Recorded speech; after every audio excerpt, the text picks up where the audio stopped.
అవసరం కోసం అప్పు చేశాడు. అయితే తిరిగి చెల్లింపులో జాప్యం చేశాడు. అంతే, అప్పిచ్చిన వ్యక్తి తన విశ్వరూపం చూపించాడు.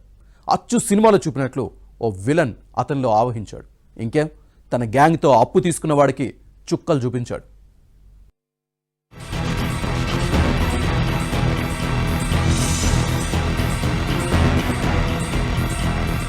హైదరాబాద్ మహానగరం శివారులో కిడ్నాప్ కలకలం రేగింది. ఈ ఘటన ఆలస్యంగా వెలుగులోకి వచ్చింది. పేట్ బషీర్బాద్ పోలీస్ స్టేషన్ పరిధిలోని ఓ యువకుడిని ఫైనాన్సర్ శ్రీనాథ్ రెడ్డి కొట్టి కిడ్నాప్ చేశాడని కేసు నమోదైంది.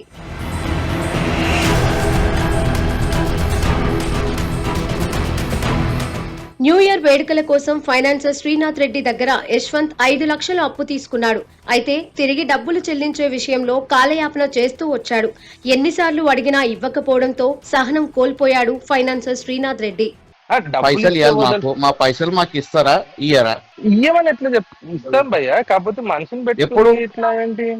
మనిషిని ఎవరు పెట్టుకోలే, పిలుచుకున్నాము, వచ్చిండు. అంటే అది కాదు బ్రదర్, ఇప్పుడు బేసిక్ గా మీకు ఫ్యామిలీ ఉంటుంది, వాళ్ళకి ఫ్యామిలీ ఉంటుంది, అందరు ఫ్యామిలీ ఉంటుంది. ఎవరు ఫ్యామిలీ నేను చెప్పిన తర్వాత మీరు మాట్లాడండి భయ్యా. చెప్పానా? చెప్పు. నేను అదే అంటున్నా, ఇప్పుడు డబ్బులు ఇస్తే గానీ వదులుతాము లేదంటే వదలము అంటే దాన్ని ఏమంటారు? ఈ నెల 14న హోలీ రోజున శ్రీనాథ్ గ్యాంగ్ యశ్వంత్ ను కిడ్నాప్ చేసి బజాజ్ షోరూమ్ గ్రౌండ్స్ లో తీవ్రంగా దాడి చేశారని యశ్వంత్ తల్లి ఫైనాన్సర్ శ్రీనాథ్ సహా మరో 15 మందిపై కేసు పెట్టింది. తన కుమారుడు కనిపించడం లేదని బాధితుడి తల్లి పోలీసులకు ఫిర్యాదు చేసింది. సో నేను ఈవెంట్ కోసం అని చెప్పి అల్వాల్లో శ్రీనాథ్ రెడ్డి అని చెప్పి ఒక ఆయన దగ్గర మనీ తీసుకున్నాను. అంటే తను చాలా పెద్ద ఫైనాన్సర్, అంటే డబుల్ రేట్కి ఇంట్రెస్ట్లకి అందరికీ అమౌంట్ ఇస్తూ ఉంటాడు. సో నేను కొంచెం రీజన్ వల్ల నేను ఈవెంట్ చేయలేకపోయాను. ఆయన కూడా రీజన్ తెలుసు ఎందుకు నేను ఈవెంట్ చేయలేదు అని చెప్పి కూడా.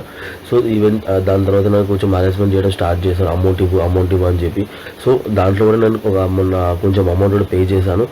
ఒక ప్లేస్కి పిలిచి అక్కడ నేను ఒక్కనే ఉన్న సమయంలో నా మీద ఫుల్ అటాక్ చేశారు, ఒక 10-15 మెంబర్స్ దాకా. సో అప్పుడప్పట్లో మా తమ్ముడికి ఇన్ఫార్మ్ చేసి అతను పిఎస్కి వెళ్ళి వాళ్ళకి పిఎస్లో కంప్లైంట్ ఇచ్చాడు.